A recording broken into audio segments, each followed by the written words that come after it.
Yan, Jegster, samahan nyo kami sa aming huling rampa. Ngayon, dito sa Korea. Kala mo kanina, Koreano, no? Tapos nagulat ka na. Pilipino pala. Parang malayo din sa lasa sa seaweed sa ano, no? 1, 2, 3, 4, 5, 6, 7.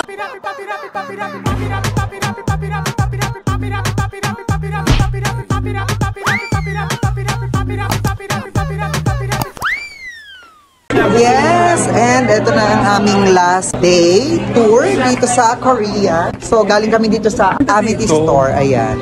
Ayan daw yung mga karamihang hinahawak-hawakan ng mga Koreans for good luck, for money, travel, and everything. So, ito ang una namin destination. Tapos, mamaya pupunta kami din sa paggawaan ng kimchi, di ba? Tapos, doon na rin kami magla-lunch. And then, after doon, may pupuntahan pa kaming isa. Tapos, Hyundai. Tapos, diretso na kami ng Incheon Airport. Yung iba sa amin, namili dyan ng pang-good luck, like si Joseph Popo. Ayan, namili siya dyan. Yan, Jegster, samahan nyo kami sa aming huling rampa. Ngayon, dito sa Korea. So, eto, nandito na kami ngayon sa aming second destination, Red Pine, pagawaan ng Red Pine. Dati daw, sabi ni Jenny, panahon na 150 years ago, ang mga royal lang daw ang merong Red Pine. Pero ngayon, lahat meron na. So ngayon pupunta na kami dun sa paggawaan ng kimchi. Kaya ko kayo hindi na isama sa loob kasi bawal mag-video-video.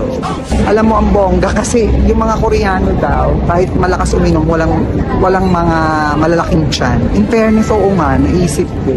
Tapos, ngayon pupunta kami dun sa paggawaan ng kimchi at dun na rin kami magla-lunch. Hindi ko lang alam kung pwede ko kayong isama sa loob ng paggawaan ng kimchi or pwedeng mag-video. Pero kung pwede, magbi-video ako at mag-vlog ako dun. Sasama ko kayo dun sa loob. Kaya tara na, Jex. Yes! And nandito na kami sa Daekan Songhak. It's kimchi and seaweed factory. Yes, tapos dito na rin kami maglo-lunch. Alam mo, hindi man ako makain ng kimchi. Pero titingnan ko lang kung paano nila ginagawa ang kimchi dito. Every 3 hours. Napaliwanag ni ate. Ito naman yung different types of seaweeds. Ito yung small one. Tulad natin siya sa rice and then ready to eat na siya. Very easy to prepare. This one is seaweed set and the kimbap. Nakakain pa rin ng kimbap. How about kimchi po? Dito sa Korea, meron kaming 200 types of kimchi. The most popular one, veggie kimchi. Meron ding radish kimchi, cucumber kimchi, and the spring onion kimchi. They make a lot of kimchi here in the month of May. So anong masasabi mo sa nagtutur sa atin? Kala mo kanina Koreano, no? Tapos nagulat ka na. Pilipino pala. Ba't di mo inaurahan yung opa kanina? Pero sabay yung mga Korean, parang medyo may pagkasuplado sila. No offense. Hindi raw sila suplado, mahiyain. Nahiya sila sa ganyang mukha. Dali-dali baka maubusan. Namnamin niyo pong mabuti. Nam-nam, nam-nam. Yes, tita. May ibang flavor. Ang flavor pa, patikin ko sa inyo. Para meron din tayong paray. Yes, Ay, ang fairness, ang sarap. Ang sarap nito eh. Parang malayo din sa lasa sa seaweed sa ano, no? Alam mo, hindi ako kumakain ng seaweeds, pero dito masarap. Ana, the rest, Ay, ayusin mo muna yung bilhin mo. dito daw sa Korean, pag nagbe-birthday, ito daw yung pinapakain. Kaya pala si Kleto mo, yung pinsan mo, mahilig sa inibabaw sa kanin. Masarap pala siya. Yes. Is that true, Jenny? The birthday? Oo. Seaweeds? seaweed soup. Oh! Gawa na kami ng kimchi, so gagawa kaming kimchi. Huwag kang gagawa kaming kimchi. Huwag mag-away-away. Hindi na ako kumakain ng kimchi. Ito lang, alam mo yan naman kinakain ko eh. Wait nga kinakain ko dito. Pakinggan po eh. Uy, may camera pala. A few moments later. Ayan, so lahat kami natapos na gumawa ng kimchi. Ang sarap ng kimchi. So, sabi ko sa inyo, hindi ako kumakain ng kimchi, pero dito napakain ako, ang sarap. Alis na kalahati ko yung kimchi. At ngayon, nilipat na kami doon para ito na rin kami magla-lunch daw eh. So, let's go, Jexters.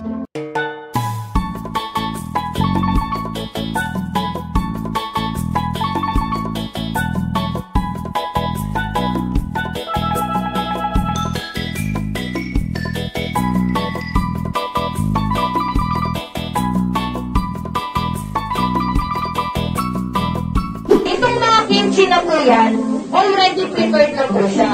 Kasi yung actual kimchi making, it takes 3 hours. Pag nahati na natin yung cabbage, kailangan natin lagyan ng rock salt yung each layer of the leaves niyan. Just set aside for 2 hours. Opo. Kailangan natin yung Ito na, luray. kasi kapag hindi natin sa bilalat sa water and salt, ganyan lang. First lang natin siya ng paganito. Okay? And then pwede na natin siyang ilagay sa mga Tupperware para magmukha siyang naka-organize. Bakit natapon? Ngayon ako naka-appreciate ng kimchi. At nandito na kami sa Yongdae. Natapos na kami sa aming lunch. Bumiyahe kami ng 30 minutes. Ayan, dito rin maraming mga street foods. Ayan, may mga anik-anik din dito. Street foods, ganyan. Ito yung mga bilihan ng anik-anik. Ayan. I-push mo lang, magugustuhan ka rin. Lilipat kami sa kabila. Actually, kanina, kung napansin nyo, itong pink lang ang suot ko, pero sobra na naman ang lamig. Kasi dito, pag gumagabi, dumidibig. What? Bro, what are you talking about, man? Tumatalim ang lamig. Eh, ngayon hapon na. So, ayan na. Patalim na naman ang lamig. So, ito na kami. Ganda rito, no? Pero ito yung parang ano ng Yongdae. Ano ito? Lugar na to? Yongdae. Hongdae. Kagabi, nasan tayo? Myeongdo.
Tatawid kami sa kabila, magkahanap kami ng mga street food. Kasi tapos na silang mamili, ang dami nilang pinamili. Grabe, lalo na to, oh. Malayo naman size ng paa mo dun sa ano, bakit? O may pagbibigyan ka, ha? Totoo ba? Parang may pagbibigyan ka sa Pilipinas. Kasi actually, this coming 2024, my collection is shoes. Wow, boy. I always love to travel and I love to walk. That's why I need shoes. O, sige. Bahala ka sa buhay mo. Let's go. Ayan na. Go na. O, diba? Lakas makashibuya dito. Alam nyo, Jegster, may nakita ako dito ganito na hindi ko mag-guess. Hindi ko siya mag-guess kung ano siya. Ano kaya to? Sa mga nakakaalam na mga Korean dyan, nating mga friends, ano kaya to? Ay, mamaya tatanong ko kay Jen. Actually, dito kami, ang daming pwedeng bilhin talaga pala dito. Ayan, tingnan mo yung buong street. Tingnan mo ito. As you are saying, ang daming pwedeng bilhin. Pero wala akong nakikitang binili mo. Ano, bakit? Babalik na kami doon, Jegster. Titingin pa kami doon sa iba. Actually, marami pang pwedeng punta. Pakita mo lang ito. Pakita mo. Actually, Jegsters, hindi kami pwedeng humiwalay dito sa Mary Ann. Kasi Pahawak muna, Jex. wala kaming pamasahe pauwi. Kaya, hindi kami pwedeng mawala. Bye-bye! A few inches later. Jegsters, ito na siguro yung huli naming rampa dito sa Korea kasi kami ay papunta na ng airport. Andiyan na yung sundo namin. So, pinagbigyan na. Ayun na, sundo mo. Tumabi ka. Tumabi ka. Alam mo kung ano yung mamimiss ko dito? Yung weather at saka yung pagkain. Masarap ang pagkain nila in fairness. Though minsan kahit konti lang nakakain mo, busog ka na. Pero masarap ang pagkain. Kaya ayan, Jexers, magkita na tayo sa airport. Dadalhin ko naman kayo sa airport. Andiyan na yung sundo namin. Ayun na, tinatawag na kami. Wala pa. Wala pa ba? So, chika pa ulit? Diyos, sa kanina ka pa nila hinahanap. Grabe, so kilig. Kinikilig ako. Wah, hindi ka na. Let's go.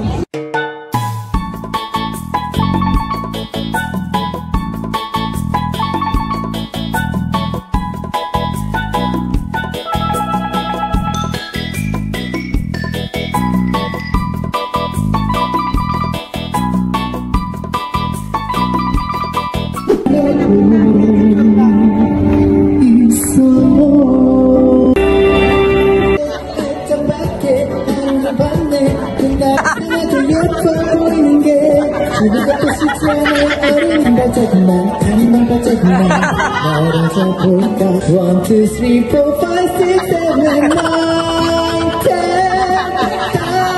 She said she went, told the mother, told the A few moments later. Eto na, Jexers, mag-early dinner kami kasi ito na yung huling dinner namin dito sa Korea kasi papunta na kami ng Maynila, pauwi na kami. Ang dinner namin ay Korean ginseng soup. Nagtatakbuhan sila from the bus kasi ang lamig talaga. Ito na yung parang yung chicken niya, parang may ginseng. Ginseng. May ginseng sa loob. So, gano'n ang eksena. Ayan, Jexers, let's eat. Oh, ito pala yung dinner. Jenny, how to eat? Buksan ni Mama Loy. Jenny, how to eat? Ang mahalaga rito, pag kakainin mo siya, dapat ginseng ka. Hindi ka tulog. Ginseng. Soft. Super soft. Wow! For about 3 hours. Grabe, sa pang pag-stay ko dito sa Korea, Mama Loy, ngayon lang ako nag-rice kasi kailangan diba? Kasi may rice siya sa loob. Uy, masarap. At saka pag kinain mo, talagang wala kang tulog-tulog, no? Kain. A few moments later. Jexters, nandito kami ngayon sa kaisa-isang Catholic Church. Karamihan daw dito is Christian. 7% lang ang Catholic dito sa Myeongdo, ay sa Korea. Ayan. So, papasok tayo dyan. Aakyat pa. Aakyat tayo sa loob. At eto na, Jexters, nandito na tayo. Hindi lang tayo pwedeng pumasok kasi sarado na siya. Sarado dahil gabi na, siguro, and because of the weather, I don't know. Pero sarado na siya. Ito pala ay ang Myeongdong Cathedral, the only Catholic church in Seoul. Ganda niya, ang ganda niya rito. Ang lamig lang talaga. Ini-enjoy ko na itong lamig kasi pagbalik ng Pilipinas, naku, mamimiss ko to. Dasal lang kami, Jexters.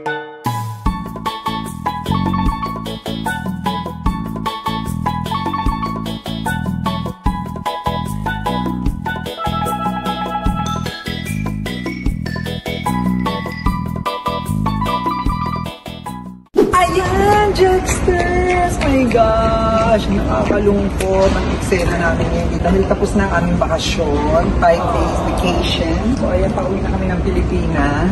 Waiting na lang kami sa aming flight. Nandito na kami sa Incheon Airport. Magandang airport sa buong mundo. Kaya, grabe, naiiyak ako. Alam nyo, sobrang ganda talaga dito sa Korea. Nakita nyo naman, di ba, yung mga pinuntahan namin. At saka isa lang sa napansin ko, ang linis-linis talaga dito. At tingnan nyo yung airport, sobrang laki. Alam nyo ba, itong waiting area namin, yung boarding gate namin, ang layo pa niya doon sa main entrance ng airport. Kasi from then, nag-check-in kami, tapos immigration, from immigration, nag-train pa kami bago makarating dito. And then after ng train, ang layo pa ng lakad na.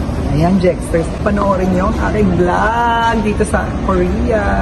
Ayan, Jexters, kung nagustuhan nyo to, please like, share, and subscribe. And don't forget to click the notification bell para updated kayo sa aking mga bagong vlog. Bye, Jexters!